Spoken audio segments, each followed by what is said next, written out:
Of all the billions of toothpicks ever made, these are the lucky ones. They found their way not between teeth, but into the fingers of Scott Weaver, who makes them part of bigger things.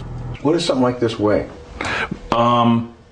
Maybe 5 pounds. If the ship impresses you, just wait, because this grocery store produce manager cannot keep his hands still. Not with Frisbees, not with knives, and especially not with this in the living room. We got BART, we got the Oakland Bay Bridge, Alamo Square, 2 cable cars. You're looking at the 1 million toothpicks that became a rendition of San Francisco. It took 34 years to build. How did it start?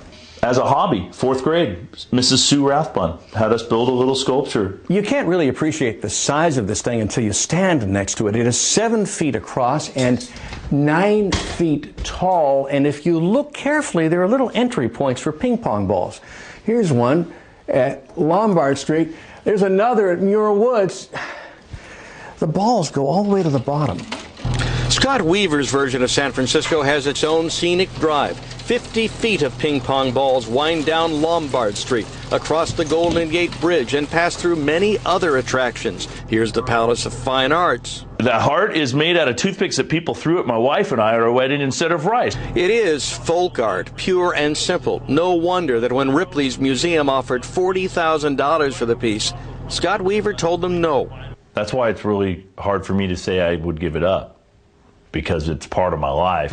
And in a world-going ditto head, one that bucks the trend, a man who built an entire city with his own 2 hands.